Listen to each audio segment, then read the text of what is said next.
আমার চাকরিটা হয়ে গিয়েছে, আমার স্যালারি 20,000 টাকা।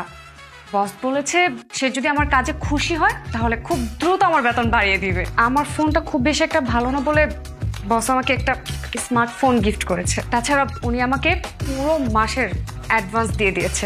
এই দেখো, বাসার সবার জন্য আমি শপিং করে নিয়ে আসছি। 3 বছরের এক্সপিরিয়েন্স থাকা সত্ত্বেও আমি একটা ভালো জব ম্যানেজ করতে পারছি না, আর তোমার কোনো এক্সপিরিয়েন্স নাই, অথচ তুমি শুরুতেই এত বেতন, এত দামি গিফট, মোবাইল।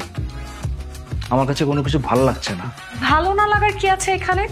সবার কপালে তো আর সব কিছু থাকে না। এখন আমার কপালে ভালো কিছু আছে তাই আমি পেয়েছি চাকরিটা। It's normal. This is not very normal. তুমি জব করতে পারবে না, this is final. What? Yes, তুমি আগামীকাল যাবে, তোমার অ্যাডভান্সের টাকা, মোবাইল, সমস্ত গিফট সব ফেরত দিয়ে আসবে, কারণ আমি চাই না আমার বউ চাকরি করুক। অসম্ভব। মানুষ অনেক সাধনা করে এরকম একটা চাকরি জোগাড় করতে পারে না, আর আমি এরকম একটা চাকরি পেয়ে ছেড়ে দিব? This is not possible at all. Then make this possible. চাকরিতে তুমি এখনো জয়েন করতে পারোনি, এখনই আমার কথা দাম দিচ্ছ না, আমাকে তুমি অসম্মান করে কথা বলছো। সামান্য ছোট্ট একটা বিষয়কে তুমি কেন টেনে এত বড় জটিল করতেছো বলো তো আমাকে? আমি মোটেও জটিল করছি না, জটিল করছো তুমি। আমি তোমাকে বোঝানোর চেষ্টা করছি তুমি জব করতে পারবে না। আমি তোমাকে ভালোবেসে বিয়ে করেছি সায়ন, ভালোবেসে বিয়ে করেছি বলেই তো তোমার পাশে থাকতে চাচ্ছি চাকরিটা করে, তোমার কষ্টটাকে একটু ভাগ করে নিতে চাচ্ছি। আমাকে এত দয়া দেখাতে হবে না, তুমি চাকরিটা করতে পারবে না, ব্যাস, দিস ইজ ফাইনাল। না, আমি অনেক চিন্তা করে দেখেছি, এই চাকরিটা আমি করব। তোমার প্রমোশনের আশায় বসে থাকলে এই সংসারের অভাব কোনোদিনও দূর হবে না, বাবার চিকিৎসাও হবে না। তাই আমি অনেক চিন্তা করে দেখেছি, এই চাকরিটা আমি করবই, আর এইটাই আমার চূড়ান্ত সিদ্ধান্ত।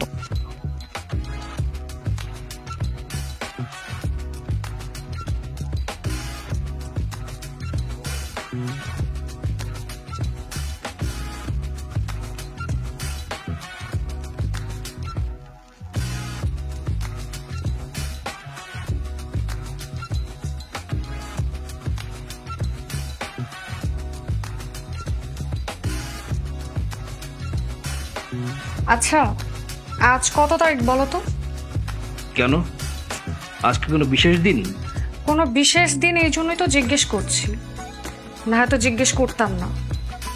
অবশ্য আমার কোনো বিশেষ দিন মনে রাখার তো তোমার কাছে কোনো সময়ই নেই। তাহলে তো ভালোই, তোমার তো বিশেষ দিনগুলো মনে রাখার জন্য বিশেষ বিশেষ লোক আছে, আমি মনে না রাখলে কি যায় আসে?